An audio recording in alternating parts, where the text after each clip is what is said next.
Hello दोस्तों, नमस्कार। BCC coaching class में स्वागत है। आज हम लोग पढ़ेंगे फिजिक्स का 12वां चैप्टर परमाणु। आज हम परमाणु के बारे में पढ़ेंगे और चैप्टर को शुरू करते हुए हम एक मोटिवेशनल शायरी के साथ शुरू करते हैं। तो कहते हैं कि आप अपना भविष्य नहीं बदल सकते हैं, आप अपना भविष्य नहीं बदल सकते हैं, पर आप अपनी आदत बदल सकते हैं, पर आप अपनी आदत बदल सकते हैं। और निश्चय रूप से आपकी आदत, निश्चय रूप से आपकी आदत आपकी भविष्य बदल सकती है, आपकी भविष्य बदल सकती है। तो इसी मोटिवेशनल के साथ आज हम अपनी क्लास शुरू करते हैं। तो हमारा चैप्टर है 12 और चैप्टर का नाम है परमाणु। तो आज हम इसके बारे में पढ़ते हैं। तो सबसे पहले क्वेश्चन आता है, रदरफोर्ड के अल्फा कण प्रकीर्णन प्रयोग द्वारा संक्षिप्त वर्णन कीजिए। बेटा ये तुम्हारे बोर्ड से रिलेटेड वेरी वेरी इंपॉर्टेंट है।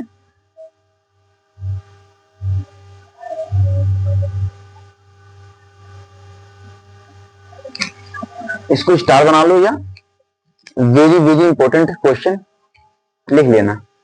तो आज पढ़ते हैं रदरफोर्ड के अल्फा कण के प्रयोग का, है ना।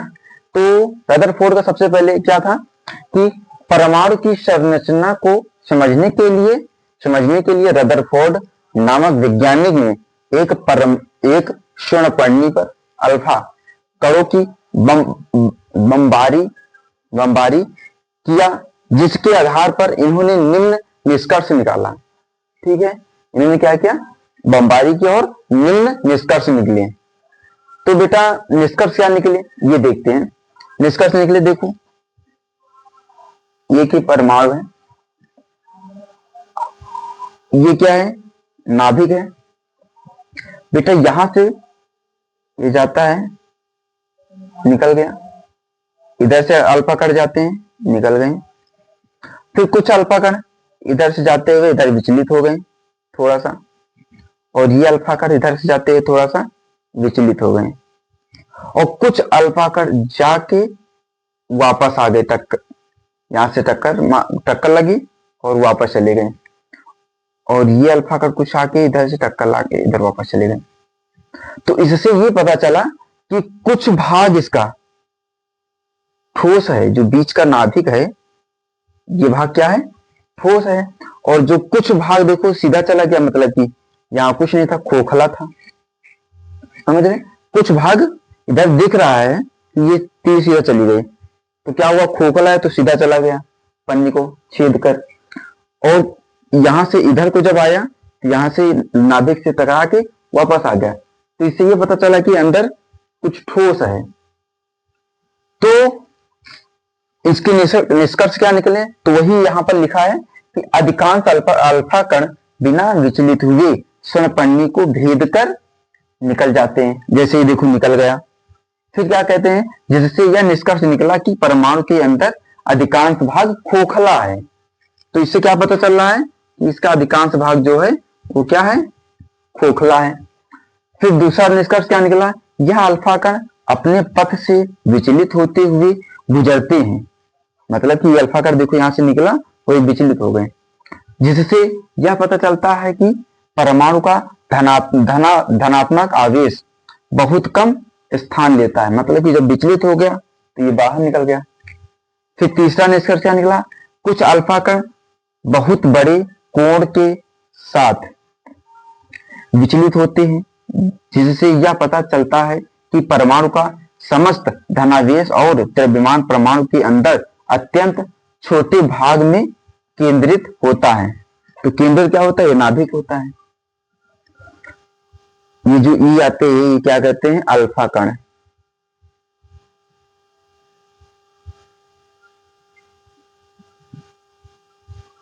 ठीक बेटा, ये क्या है, अल्फा कण। ये क्या है, नाभिक।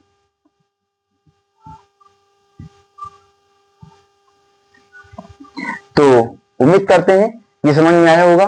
तो बेटा इसको स्क्रीनशॉट ले लो, फिर इसके आगे हम दूसरा टॉपिक बताते हैं।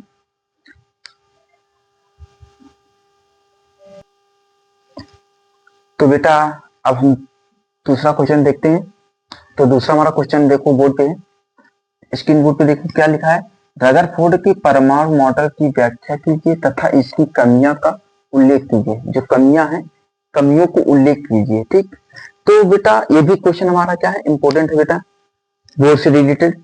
तो सबसे पहले हेडिंग लगाएंगे, क्या हेडिंग लगाएंगे, रदरफोर्ड के परमाणु मॉडल के अनुसार हेडिंग लगाएंगे। ठीक, अब इनके अनुसार देखो 3 नियम है, मतलब कि रदरफोर्ड के परमाणु मॉडल के अनुसार 3 नियम है। तो क्या क्या है, सबसे पहले क्या है, कह रहे हैं कि प्रत्येक परमाणु का समस्त द्रव्यमान तथा समस्त धन आवेश परमाणु के केंद्र में एक छोटे से भाग में निहित होता है, जिसे हम क्या कहते हैं, नाभिक कहते हैं। क्या कहते हैं हम, नाभिक कहते हैं। अब बेटा अगर कोई भी एक ले लो कक्षा, इसके अंदर क्या होता है, नाभिक है यहाँ पे। ठीक, जब यहाँ पर नाभिक है तो एक कक्षा और ले लो, तो इनमें क्या होता है, इनमें इलेक्ट्रॉन घूमते रहते हैं। क्या होता है, इलेक्ट्रॉन इसमें सब घूमते रहते हैं। ठीक, फिर दूसरा क्या कह रहा है, कह रहा है कि नाभिक के चारों ओर मुक्त इलेक्ट्रॉन घूमते रहते हैं।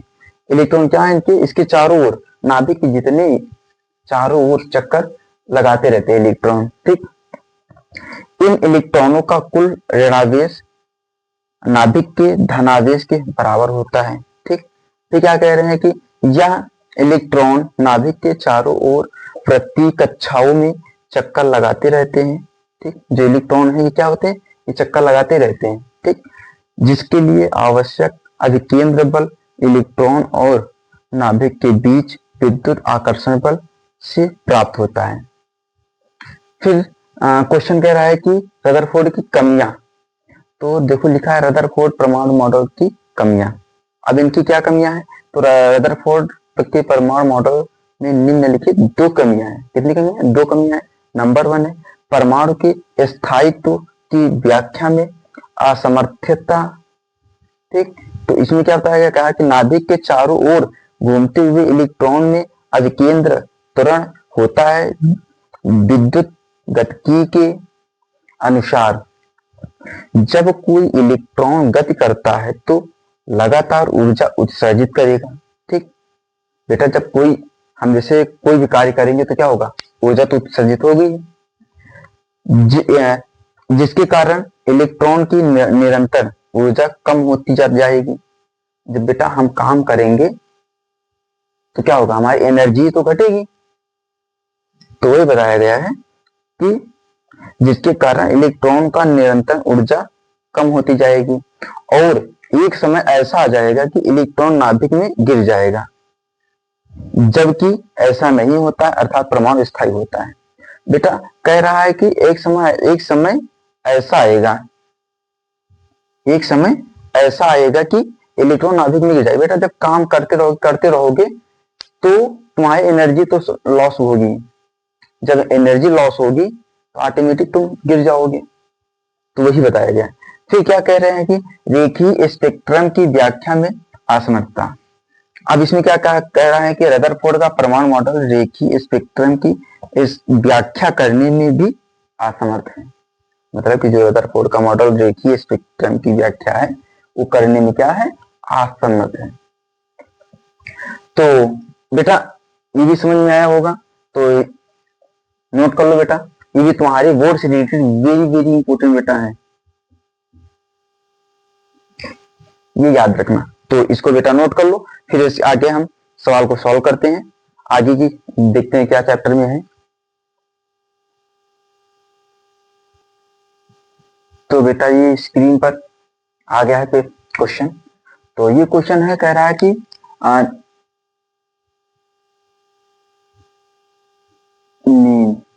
ये कह रहा है कि हाइड्रोजन परमाणु की बोहर मॉडल की व्याख्या कीजिए। क्या कह रहा है ये, हाइड्रोजन परमाणु की बोहर मॉडल की व्याख्या करना है। ठीक है, तो अब इसमें सबसे पहले तो इसकी व्याख्या करना है, तो इसके बारे में थोड़ा जान लेते हैं। तो कहते हैं कि नील बोहर ने क्वांटम सिद्धांत के आधार पर रदरफोर्ड परमाणु मॉडल की कमियों को दूर किया तथा बोहर ने निम्नलिखित 3 परिकल्पनाएं प्रस्तुत की। मतलब कि जो परमाणु रदरफोर्ड का परमाणु मॉडल था उसमें जो कमियां थी उनको दूर किया। ठीक है, उनको दूर करने के बाद इन्होंने 3 परिकल्पनाएं प्रस्तुत की। तो कौन सी 3 परिकल्पनाएं हैं हम देखते हैं। नंबर 1 क्या कह रहा है कि इलेक्ट्रॉन लगातार बिना ऊर्जा का उत्सर्जन किया। ठीक, फिर कह रहा है कि अपनी निश्चित कक्षाओं में घूमते रहते हैं। फिर कह रहे हैं कि इस प्रकार प्रत्येक कक्षा में ऊर्जा की मात्रा निश्चित होती है। ठीक है, जिन्हें हम क्या कहते हैं, ऊर्जा स्तर कहते हैं। क्या कहते हैं, ऊर्जा स्तर कहते हैं। फिर नंबर 2 में कह रहे हैं इलेक्ट्रॉन केवल उन्हीं कक्षाओं में घूम सकता है। क्या कह रहा है कि इलेक्ट्रॉन केवल उन्हीं कक्षाओं में घूम सकता है जिनका कोणीय संवेग मान h बटे 2 पाई का पूर्ण गुणक हो। तो सबसे पहले क्या करेंगे, कोणीय संवेग बराबर क्या होता है, n h अपॉन 2 पाई बराबर L बराबर n h अपॉन 2 पाई। अब बेटा जो L है इसके बराबर क्या होता है, mvr होता है।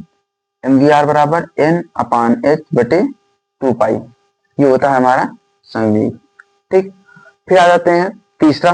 तीसरा क्या है, कह रहा है कि सामान्यतः इलेक्ट्रॉन परमाणु में निम्नवत ऊर्जाओं की कक्षाओं में रहता है। ठीक, फिर कह रहे हैं कि जब इलेक्ट्रॉन अपनी कक्षा से उच्च स्तर वाली कक्षा में जाता है तो ऊर्जा का अवशोषण होता है। ठीक, फिर क्या कहता है, तथा जब इलेक्ट्रॉन अपनी कक्षा से निम्न कक्षा में जाता है तो ऊर्जा का स्तर उत्सर्जन होने लगता है। ठीक है, ऊर्जा का उत्सर्जन होता है, अर्थात किसी परमाणु द्वारा ऊर्जा का अवशोषण या उत्सर्जन केवल तभी होता है जब इलेक्ट्रॉन एक स्तर से दूसरे स्तर जाता है। ठीक है, क्या होता है, एक स्थान से दूसरे स्थान। तो बेटा क्या होता है, डेल्टा ई बराबर क्या होता है, E2 माइनस E1। अब बेटा ई बराबर क्या होता है, HV।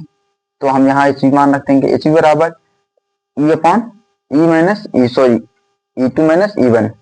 अब बेटा क्या करेंगे, H का देखो ये दोनों H गुणे में है तो H का इधर वेजिंग आ जाएगा, भाग में आ जाएगा, तो जाएगा V बराबर E2 माइनस E1 बटे H। ठीक, तो बेटा उम्मीद करते हैं ये समझ में आया होगा। तो अभी तक चैनल को सब्सक्राइब नहीं किया तो चैनल को सब्सक्राइब कर लो और लाइक करो। बेटा ये क्वेश्चन नोट कर लिया, ये भी क्या है तुम्हारा वेरी वेरी इंपॉर्टेंट बेटा क्वेश्चन, ये भी तुम्हारा है DI। ठीक, तो इसको बेटा फिर नोट कर लो, फिर आज इसके आगे हम लिखवाते हैं, स्क्रीनशॉट ले ले। तो बेटा आ गया अगला क्वेश्चन।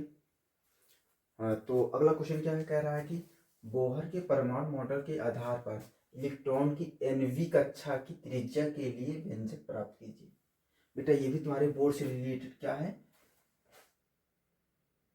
वेरी वेरी इंपॉर्टेंट है, ये याद रखना। तो क्वेश्चन में अब इसको सॉल्व करना है तो क्या कह रहे हैं कि माना, सबसे पहले माना EM तथा V इलेक्ट्रॉन के आवेश, द्रव्यमान तथा वेग। ठीक है, E क्या है, इलेक्ट्रॉन है, और M क्या है, द्रव्यमान है, और V क्या है, वेग है। यह इलेक्ट्रॉन R त्रिज्या की कक्षा में घूमता है। ठीक है, और नाभिक पर धनावेश जिंक है। तो बेटा देखो ये चित्र है, मैंने चित्र बनाया। ठीक, ये क्या है, परमाणु है, इसके अंदर मैंने क्या बताया, जिंक है। एक नाभिक के अंदर क्या है, जिंक है, और इस जिंक से और यहाँ की परमाणु की दूरी क्या है, R है। और जो ये इलेक्ट्रॉन ये दूसरी कक्षा में है, ये क्या है, इलेक्ट्रॉन है, और जो ये दूर चला गया ये क्या है, वेग है।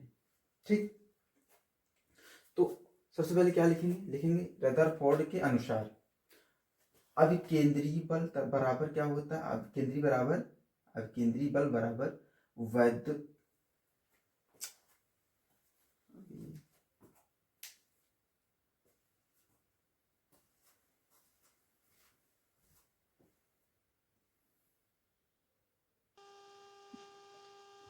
तो बेटा ये क्वेश्चन आ गया है। अब इसमें क्या कह रहे हैं कि बोहर के परमाणु मॉडल के आधार पर इलेक्ट्रॉनों की nवीं कक्षा की त्रिज्या के लिए व्यंजक प्राप्त कीजिए। तो व्यंजक प्राप्त करने के लिए अब हमको पहले कुछ चीजें मानना होगा। तो मानेंगे क्या? मानेंगे कि माना इलेक्ट्रॉन द्रव्यमान तथा वेग, इलेक्ट्रॉन की आवेश द्रव्यमान तथा वेग है, या इलेक्ट्रॉन r त्रिज्या की कक्षा में घूमता रहता है। ठीक, नाभिक पर धनावेश जिंक है। तो मैंने चित्र बना दिया। क्या कह रहा है कि एक परमाणु है, परमाणु के अंदर क्या है? एक नाभिक है, नाभिक के अंदर क्या है? जिंक है। जिंक से दूरी जो ये जाएगी क्या है? r है। इसमें क्या है? इलेक्ट्रॉन है। परमाणु के अंदर क्या है? इलेक्ट्रॉन है। फिर इलेक्ट्रॉन से जो ये जाता है ये क्या है? वेग है। तो हम इसको सॉल्व करेंगे रदरफोर्ड के अनुसार। रदरफोर्ड के अनुसार क्या कह रहे हैं? अब केंद्रीय बल बराबर क्या होता है? वैद्युत बल, सॉरी वैद्युताकर्षण बल। अब केंद्रीय बल का सूत्र होता है mv²/r बराबर क्या होता है? वैद्युत आकर्षण बल का सूत्र होता है 1/4πε0 जिंक इंटू ई और बटे में I², r²। अब बेटा इस r से ये r² कट जाएगा, इस r से ये r² कट जाएगा, बचा क्या? mv² बराबर 1/4πε0। ठीक, और बेटा इसका गुणा इससे कराओगे तो ई² हो जाएगा, जिंक हो जाएगा, 1 का गुणा इससे कराएंगे यही रहेगा। इसको मान लो समीकरण 1। ठीक, अब क्या कह रहा है? कोणीय संवेग, कोणीय संवेग बराबर क्या होता है? L बराबर n into N H upon 2π। अब बेटा जेड बराबर क्या होता है? होता है mvl, सॉरी mvr होता है, बराबर ये रख दिया। जब ये रखा तो अब हमने कहा इनको दोनों पक्षों में क्या कराएंगे? हम वर्ग कर देंगे। ठीक, जब वर्ग करेंगे तो क्या हो जाएगा? m² v² r² बराबर n² h² बटे 2π²। ये हो जाएगा। हमने ये कर दिया। देखो इसको मान लो समीकरण 2। ठीक, अब क्या कराएंगे? अब लिखेंगे समीकरण 2 को 1 में भाग देने पर, तो समीकरण 2 को ले लो। समीकरण 2 और भाग दे रहे हैं, किससे दे रहे हैं? हम भाग इससे दे रहे हैं, तो mv² बराबर h² n² बटे 4π² बटे में इससे भाग दे रहे हैं तो ये हो जाएगा, सॉरी इससे भाग दे रहे हैं तो जिंक² बटे 4πε0 r। ठीक, अब बेटा देखो m से m² कट जाएगा, v से v² कट जाएगा। इधर बेटा देखो 4 से 4 कट जाएगा, स्क्वायर से पाई कट जाएगा, कट जाएगा। अब जो बचा हम उसको लिख लेंगे। बचा क्या? यहाँ पर देखो, यहाँ पर बचा m और r बराबर, इधर क्या बचा? n² h² बटे यहाँ पर, सॉरी कहाँ गया, यहाँ पर पाई बचा, तो पाई लिख लो। ठीक, अब बेटा यहाँ पर क्या बचा है? यहाँ पर बचा है 4π4ε0, सॉरी ε0 r और बटे की लाइन खींचेंगे। इधर क्या बचा? Zinc square. ठीक, अब आगे आ जाओ। अब बेटा देखो यहाँ पर जो m है, m काहे में? गुणा में है। ए पर बेसिक काहे में आएगा? भाग में आएगा। तो लिखेंगे r बराबर n² ब्रैकेट में ε0 h² बटे में m पाई, ये जिंक लिखा है, पाई जिंक स्क्वायर। ठीक, अब आगे आ जाओ। ये हमारा फार्मूला तैयार हो गया, सूत्र। और बेटा ये r प्रोपोर्शनल n², ये तुम्हारी क्या है? ये त्रिज्या है। तुमसे यहाँ देखो पूछ रहा है कि त्रिज्या के लिए व्यंजक, है ना, तो तुम्हारा ये क्वेश्चन ये बन जाएंगे आंसर। तो उम्मीद करते हैं ये आपको समझ में आया होगा। तो आप नोट कर लो, फिर इसके आगे हम सॉल्व कराते हैं। जल्दी से इसको नोट कर लो, स्क्रीनशॉट ले लो। तो बच्चों अब आगे देखो, क्वेश्चन एक आया है, हाइड्रोजन स्पेक्ट्रम विभिन्न श्रेणियों के लिए तरंगदैर्घ्य के लिए सूत्र, हमको सूत्र लिखना है और इनकी श्रेणी भी बताना है। तो हाइड्रोजन स्पेक्ट्रम की विभिन्न श्रेणियों की व्याख्या क्वांटम सिद्धांत के द्वारा व्यक्त की जाती है। ठीक है, फिर क्वांटम सिद्धांत के अनुसार यदि हाइड्रोजन परमाणु की आयनिक अवस्था को शून्य ऊर्जा स्तर माना जाए तो परमाणु के विभिन्न ऊर्जा स्तरों की ऊर्जा को निम्न सूत्र द्वारा दर्शाया जा सकता है। ठीक है, तो En बराबर क्या होता है, माइनस RH बटे n स्क्वायर, या En बराबर 136 बटे n स्क्वायर eV। ठीक, फिर कहते हैं कि इनकी श्रेणियों के लिए तरंगदैर्घ्य। तो बेटा इनकी श्रेणियों के लिए तरंगदैर्घ्य देखो कई प्रकार के होते हैं। तो नंबर 1 क्या होता है, लाइमन श्रेणी। सबसे पहले क्या आती है, लाइमन श्रेणी। लाइमन श्रेणी में होता क्या है, देखो ये डायग्राम है, इसको बना लेना है। ठीक है, अब डायग्राम देखो, चाहे तो तुम शुरू में बना लो या लास्ट में बना लो। ठीक है, तो क्या कह रहे हैं कि जब इलेक्ट्रॉन उच्च ऊर्जा स्तर से प्रथम ऊर्जा स्तर n बराबर 1 में प्रवेश करता है तो इससे जो श्रेणी बनती है वो क्या होती है, लाइमन श्रेणी कहलाती है। ठीक, अब बेटा क्या होता है, 1 लैम्डा बराबर r ब्रैकेट में 1 n1 square minus 1 n2 square. ठीक, अब बेटा यहाँ पर देखो दिया क्या गया है, n बराबर 1, जहां पर n1 है वहां क्या रखेंगे, 1 रख देंगे, तो हो जाएगा लैम्डा 1 लैम्डा बराबर r ब्रैकेट में 1 का स्क्वायर माइनस 1 n2 स्क्वायर। ये हमारा सिद्ध जो करना था, बताना था, ये हो गया। ठीक, अब बेटा देखो जो इसमें श्रेणी बनता है, जो भाग बनता है वो क्या कहलाता है, जिसमें कौन सा रंग होता है, इसमें होता है, कौन सा मार्कर आ गया, इसमें पराबैंगनी कलर जो बनता है, क्या बनता है, पराबैंगनी।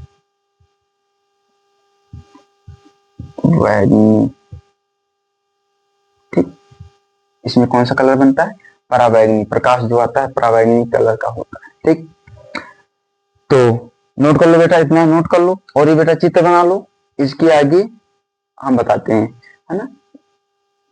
तो इसको नोट कर लो, स्क्रीनशॉट ले लो, फिर इसके आगे हम बताते हैं ना बेटा। तो बेटा अब तुम्हारी दूसरी श्रेणी है, क्या है, बामर श्रेणी। क्या है, बामर श्रेणी। बामर श्रेणी में क्या होता है, कहते हैं कि जब इलेक्ट्रॉन उच्च ऊर्जा स्तर से द्वितीयक ऊर्जा स्तर n बराबर 2, मतलब n1 बराबर 2 प्रवेश करता है तो इससे जो श्रेणी बनती है वो क्या कहलाती है, बामर श्रेणी कहलाती है। अब बेटा देखो दूसरे में n बराबर क्या हो जाएगा, 2 हो जाएगा, तो जो दूसरा श्रेणी होती है वो क्या होती है, बामर श्रेणी होती है। तो बेटा जहां पर n1 है वहां क्या रख देंगे, n2 रख देंगे। ठीक है, अब बेटा देखो इसमें क्या बनता है, यह स्पेक्ट्रम के दृश्य भाग में बनता है। जो बामर होता है वो क्या होता है, स्पेक्ट्रम के दृश्य भाग में बामर बनता है, दृश्य भाग में। ठीक है, फिर आता है नंबर 3। नंबर 3 हमारा क्या है, पाश्चन श्रेणी। हमारा दूसरा क्या है, पाश्चन श्रेणी। अब पाश्चन श्रेणी देखो क्या होता है कि जब इलेक्ट्रॉन उच्च ऊर्जा स्तर से तीसरे ऊर्जा स्तर मतलब n बराबर 3 में प्रवेश करता है तो इससे जो श्रेणी बनती है वो क्या कहलाती है, पाश्चन श्रेणी कहलाती है। ठीक, अब बेटा देखो क्या हो जाएगा, 1 लैम्डा बराबर 1 n1 square 1 n2 square 1 lambda बराबर r ब्रैकेट में 1 n1 बराबर क्या रख देंगे, 3 रख देंगे माइनस 1 n2 स्क्वायर, वही रहेगा। ठीक, तो अब जो ये श्रेणी बनेगी ये क्या होता है, स्पेक्ट्रम के आवृत्त भाग में बनता है। कहाँ बनता है, आवृत्त भाग में बनता है।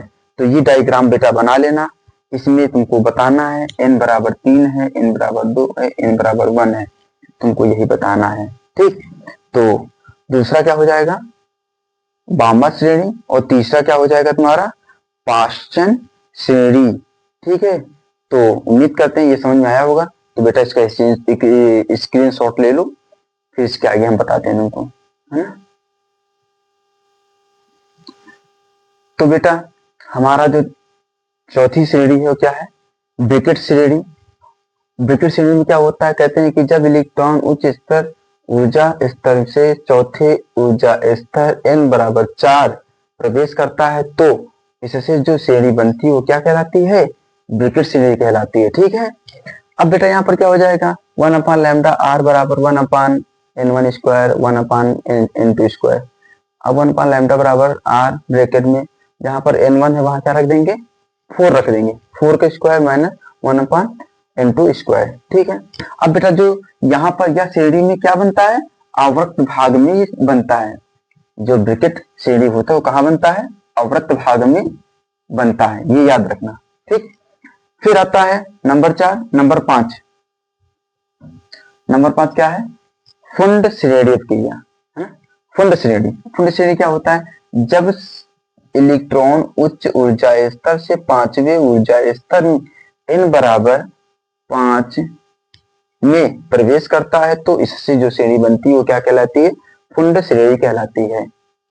तो फुंड श्रेणी में अब देखो 1 अपान लैम्डा बराबर आर ब्रैकेट में n1 स्क्वायर माइनस 1 अपान n2 स्क्वायर, 1 अपान लैम्डा बराबर आर ब्रैकेट में 1 अपान n की जगह क्या रख देंगे, 5 रख देंगे, 5 के स्क्वायर माइनस 1 अपान n2 स्क्वायर। ठीक, अब बेटा ये कहाँ बनता है, तो ये भी आवर्त भाग में ही बनता है। कहाँ बनता है, आवर्त भाग में ही बनता है। ठीक, ये याद रखना। तो बेटा उम्मीद करते हैं कि आपको इतना समझ में आया होगा। बेटा तुम्हारे परमाणु चैप्टर में 3 नंबर और 5 नंबर के क्वेश्चन यहीं से बनेंगे बेटा, जितना मैंने बताया है, इससे बाहर और कुछ नहीं पूछा जाएगा बेटा। और जो 1 नंबर के क्वेश्चन है वो मैं अगले वीडियो में आपको बता देंगे। एक छोटा सा 10 से 15 मिनट का वीडियो बनेगा, उसमें मैं तुमको बता दूंगा कि 1 शॉट के क्वेश्चन कैसे पूछेंगे, जैसे कि 1 नंबर के क्वेश्चन जो पूछते हैं। ठीक है, तो आज की टॉपिक में बस इतना ही है। तुम्हारा जो 3 नंबर और 4 नंबर 5 नंबर के क्वेश्चन में जो क्वेश्चन पूछे जाएंगे यही हैं बेटा। ये हर साल लगभग क्वेश्चन देखोगे तुम्हारे पूछे हुए क्वेश्चन है, तो उम्मीद करते हैं कि इनको लिख लिया होगा और अच्छे से तैयारी कर लेना, इनको अच्छे से पढ़ लेना, तुम्हारे बोर्ड से बहुत खास हैं। ठीक है, और बेटा अभी तक चैनल को सब्सक्राइब नहीं किया तो चैनल को सब्सक्राइब कर लो और बेल आइकन घंटी को दबाओ, ताकि मैं जैसे वीडियो अपलोड करता हूं तो तुरंत आपके पास पहुंचे। ठीक है, और वीडियो को अधिक से अधिक बेटा शेयर करो। ठीक है, तो आज के वीडियो में बस इतने ही है। अब फिर इसके साथ आगे मिलेंगे हम अगले दिन। तो तब तक के लिए धन्यवाद, वेलकम।